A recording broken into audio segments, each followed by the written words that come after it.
Salam kerahiman. Hari ini 16 Desember. Tanpa terasa ya, sudah setengah bulan kita lewati.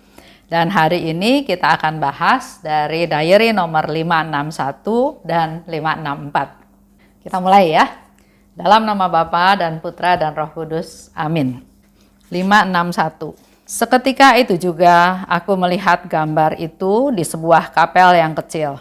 Dan pada saat itu aku melihat bahwa kapel itu menjadi gereja yang amat besar dan indah.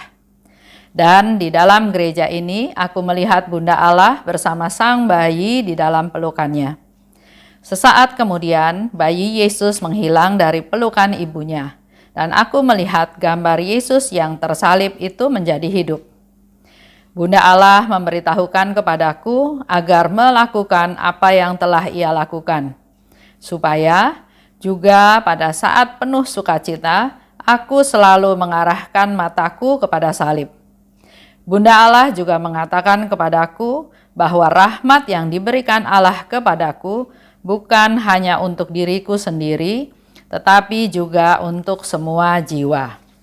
564. Pada pesta Bunda Allah dikandung tanpa noda, dalam misa kudus, aku mendengar gemerisik pakaian, dan aku melihat Bunda Allah tersuci dalam semarak cahaya yang amat indah.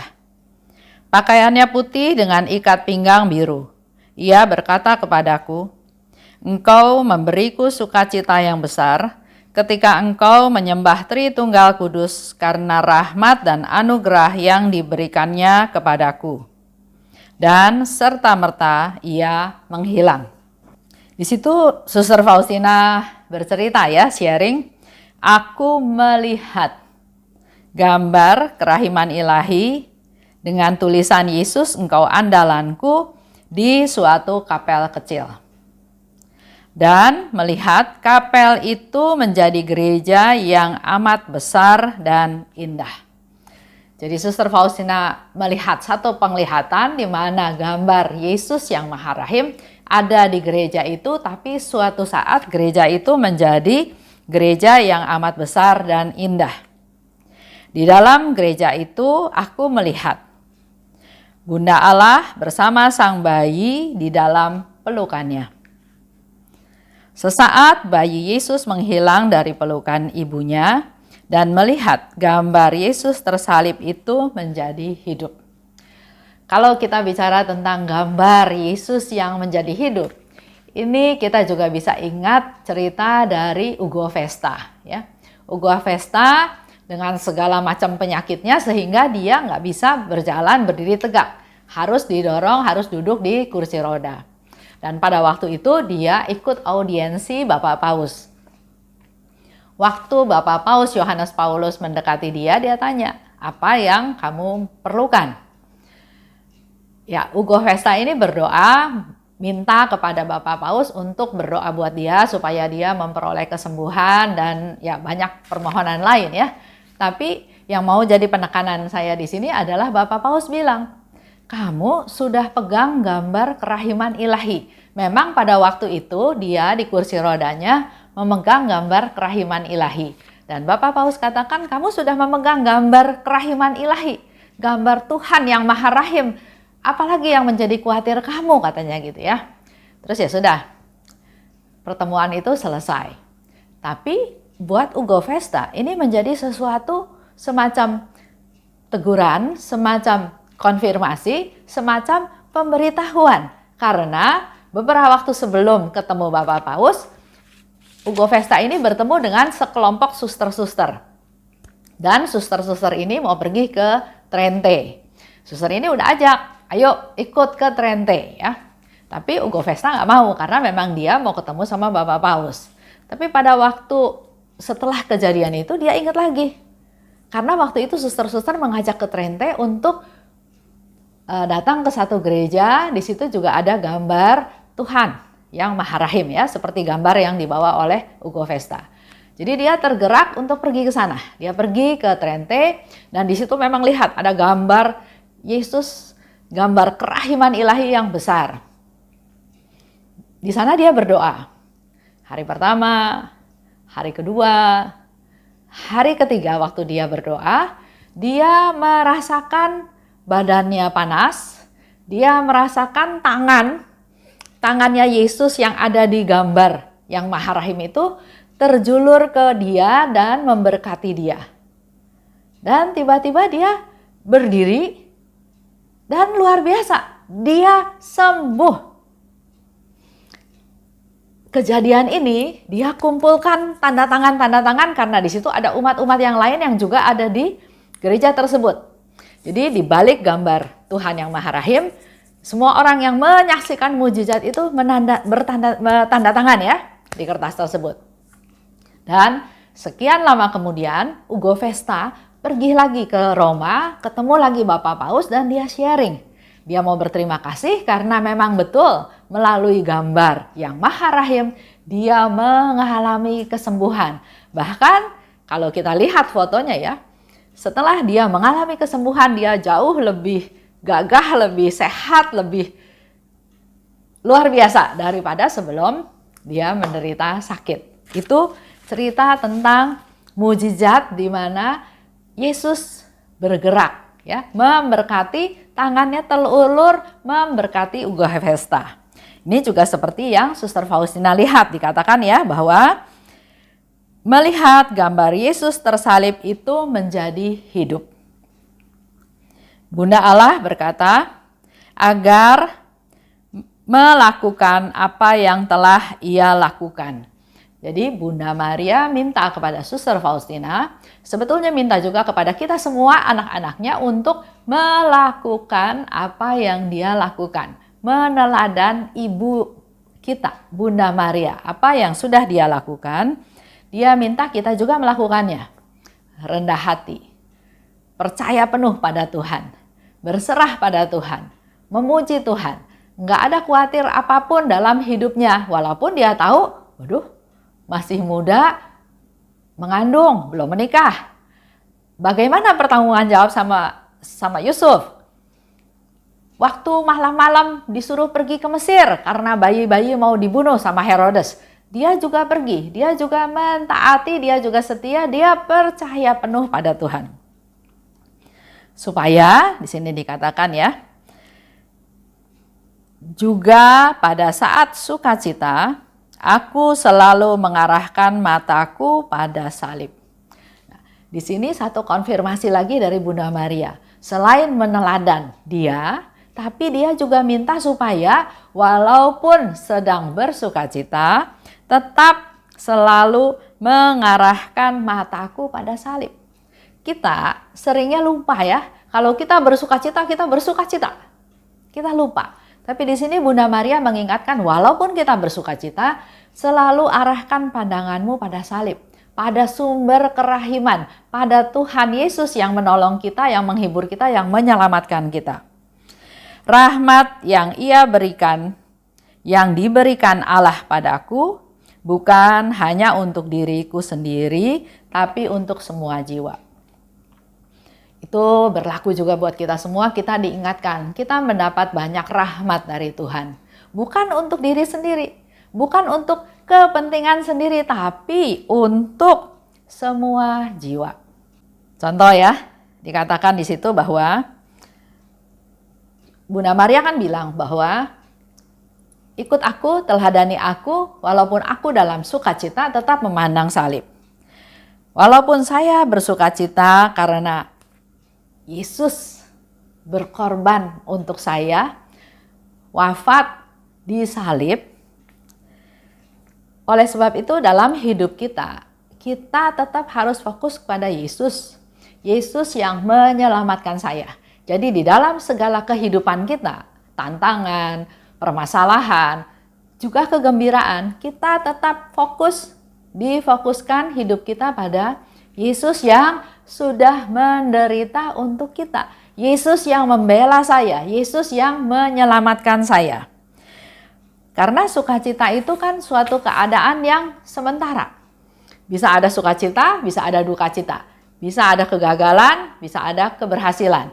Bisa ada kegembiraan, bisa ada kesedihan. Bisa ada kita mendapat sesuatu, tapi bisa juga ada kehilangan. Oleh sebab itu, Bunda Maria berkata kepada Suster Faustina, walaupun kamu dalam sukacita, kamu tetap mengarahkan pandanganmu pada salib. Apa yang ia lakukan? Yang Bunda Maria lakukan dalam kehidupannya ya, yang mungkin kita tahu, Bunda Maria bersukacita pada waktu malaikat datang menghampiri dia. Malaikat Gabriel ya, sehingga dia bilang, siapa saya? Kok Tuhan pilih saya? Tapi ya, aku ini hamba Tuhan. Waktu Bunda Maria bertemu dengan Elizabeth, di situ Elizabeth juga memuji Bunda Maria, ya, memuji Tuhan. Siapakah aku ini sampai ibu Tuhanku datang? Dan Bunda Maria bersukacita. Kita tahu ya di Lukas, di Injil Lukas ada Magnificat. Sukacitanya Bunda Maria. Dia dipilih oleh Tuhan untuk melahirkan Putra Allah. Itu juga salah satu sukacita. Waktu dia tahu Yesusnya nggak ada, dia cari-cari selama 3 hari dan Yesusnya ada di bait Allah, pasti juga ada sukacita. Menemukan kembali anaknya yang sudah 3 hari hilang. Jadi banyak kegembiraan yang Bunda Maria alami, rasakan. Tapi itu semua sifatnya sementara. Bukan selama-lamanya. Oleh sebab itu kita pun yang hidup di dunia ada pasang surut dalam hidup kita. Tapi kita tetap dinasehati oleh Suster Faustina untuk selalu mengarahkan pandangan kita ke salib. Karena dalam kehidupan kita, puncaknya itu adalah Yesus wafat di salib untuk membela kita, untuk menyelamatkan kita, untuk supaya kita juga suatu hari nanti bisa pulang ke rumah Bapa, bisa masuk ke dalam keluarga Allah. Mengarahkan mata pada salib itu suatu tawaran keselamatan. Itu suatu langkah awal kita menuju kepada kehidupan yang kekal. 564. Pesta Bunda Allah dikandung tanpa noda. Di dalam Misa Kudus mendengar gemerisik pakaian ya. Di situ Suster Faustina katakan, saya mendengar ada seperti pakaian yang bergoyang ya, gemerisik. Jadi pakaiannya bergoyang dan dia melihat Bunda Allah tersuci dalam semarak cahaya amat indah. Pakaiannya putih, ikat pinggangnya biru. Sering sekali Bunda Maria menampakkan diri pada Faustina dan juga misalnya di Lourdes dengan jubah putih dan ikat pinggang berwarna biru. Dikatakan di sana, engkau memberiku sukacita besar ketika engkau menyembah Tritunggal Kudus. Kalau kita menyembah Tritunggal Kudus, kita juga memberikan kegembiraan kepada Bunda Maria. Karena rahmat dan anugerah yang diberikannya kepadaku. Dan serta-merta ia menghilang. Serta-merta penglihatannya Suster Faustina, Bunda Maria menghilang. Nah, mari kita evaluasi ya. Evaluasi dengan hidup kita sendiri. Pertama, ada ajakan, ada anjuran mulai dari 1 Desember kita sekurang-kurangnya berdoa rosario 1 kali dalam 1 hari. Apakah kita sudah lakukan? Kalau sudah lakukan, coba di dalam setiap perhentian tersebut kita renungkan. Contohnya misalnya dalam peristiwa sedih. Ya, Yesus dalam sakratul maut. Yesus didera. Yesus dimahkotai duri. Yesus memanggul salib. Yesus wafat di salib. Itu semua bisa kita renungkan. Dan sertakan Bunda Maria dalam setiap peristiwa tersebut. Yesus memanggul salib.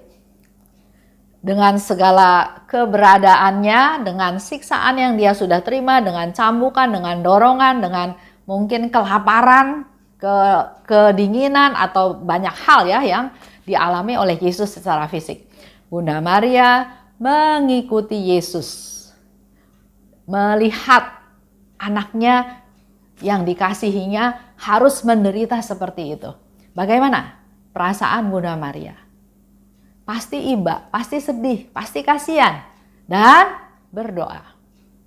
Begitu pula kalau Bunda Maria melihat kita yang terseok-seok, yang jatuh lagi, yang sakit berkepanjangan, yang bermasalah dalam kehidupan keluarga, dalam rumah tangganya. Pasti Bunda Maria pun iba, ingin membantu kita, dan serahkan semuanya pada Bunda Maria. Pasti Bunda Maria sebagai ibu peduli pada kita. Dan kita selalu ingat peristiwa pernikahan di Kana. Bunda Maria tanpa diminta dia memberikan pertolongan, memberikan solusi, memberikan ending yang bagus untuk kita semua. Oleh sebab itu, terus perdalam relasi kita dengan Bunda Maria. Itu aja untuk hari ini. Kita tutup ya dengan doa penutup. Dalam nama Bapa dan Putra dan Roh Kudus. Amin. Allah Bapa yang Maha Baik, terima kasih kalau kami diberikan oleh-Mu Bunda Maria sebagai Bunda kami semua. Begitu banyak nasihat yang diberikan oleh Bunda Maria kepada Suster Faustina dan juga berlaku untuk kami. Hari ini kami mendapat pesan dari Bunda Maria bahwa dalam keadaan sukacita pun kami tetap fokus memandang salib. Itulah sumber kekuatan kami, itulah sumber keselamatan kami, itulah Tuhan kami yang membela kami, yang menjaga, melindungi, memelihara. Kami tidak perlu takut akan apapun ya Tuhan, karena kami punya Engkau, Tuhan, penyelamat kami, Tuhan yang Maha Rahim, yang juga telah memberikan Bunda Maria kepada kami sebagai Bunda kami semua, Bunda kerahiman, Bunda yang berbelas kasih, Bunda yang peduli akan keberadaan anak-anaknya. Terima kasih Bapa atas rahmat-Mu, kemuliaan kepada Bapa dan Putra dan Roh Kudus seperti pada permulaan, sekarang, selalu dan sepanjang segala abad. Amin. Dalam nama Bapa dan Putra dan Roh Kudus. Amin. Salam kerahiman.